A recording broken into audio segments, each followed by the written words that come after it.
செய்சார்ஜ் கோட்டைக்கு வர தெரியாதுன்னு சொல்லிருக்காதீங்க. சென்னை வந்திருக்கிறோம்,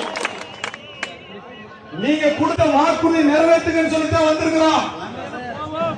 எங்களுக்கு 1000 கோரிக்கை இருக்குது. முதல்வர் அவர்களே, சின்ன விவசாயி பெரிய விவசாயிகள் பிரிக்காதீங்க, தேசிய வங்கி கூட்டுறவு வங்கி பிரிக்காதீங்க. எல்லா விவசாயிகளுக்கும் ஒரே கடன் தான். தமிழ்நாட்டில் 80 லட்சம் விவசாய குடும்பங்கள் இருக்கிறது நீங்களே சொல்றீங்க. வெறும் 22 லட்சம் பேருக்கு தான் கூட்டுறவு சங்கத்தை கடன் கொடுத்திருக்கீங்க. அதுல 14 லட்சம் பேருக்கு தான் நீங்க பயமாக சொல்றீங்க. ஆனால் உண்மையில நீங்க கொடுக்கிற 35,000 ரூபாய் வச்சுட்டு மிளகா நாத்து கூட வைக்க முடியாது சாமி. நாங்க முதல்வர் அவர்கள் உண்மை உணர்வுன்னு சொல்றாரு. அடுத்த ஜென்மம் எடுத்த நான் விவசாயி தானே சொல்றாரு. சொன்னாரா இல்லையா? அடுத்த ஜென்மம் எல்லாம் வேண்டாம்.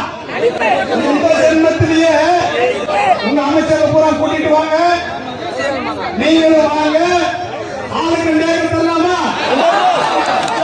புத்தகம் வேண்டாம். புத்தகம் விவசாயம் பண்ணி பாருங்க, லாபத்துல வந்தா நீங்களே வச்சுக்க. நாங்க கடன் தள்ளி கேட்கவே சொல்லாமா?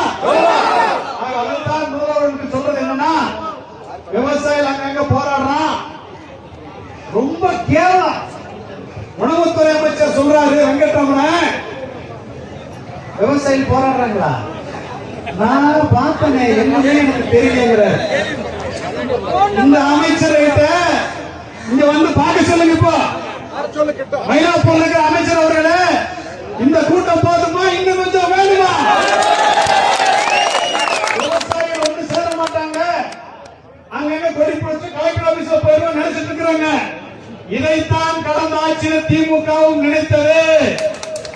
வீட்டுக்கு அனுப்ப இல்லையா?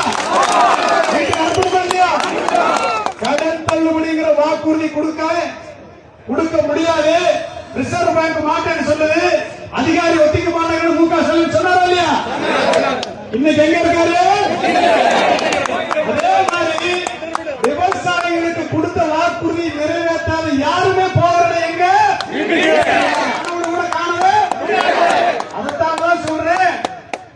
நீங்க சென்னை வந்திருக்கிற விவசாயிகளுக்கு செய்சார்ஜ் கோட்டைக்கு வர தெரியாம இல்லைங்க முதல்வர் அவர்களே. இங்க வந்திருக்கிறவங்களுக்கு கோட்டைக்கு வர தெரியும்.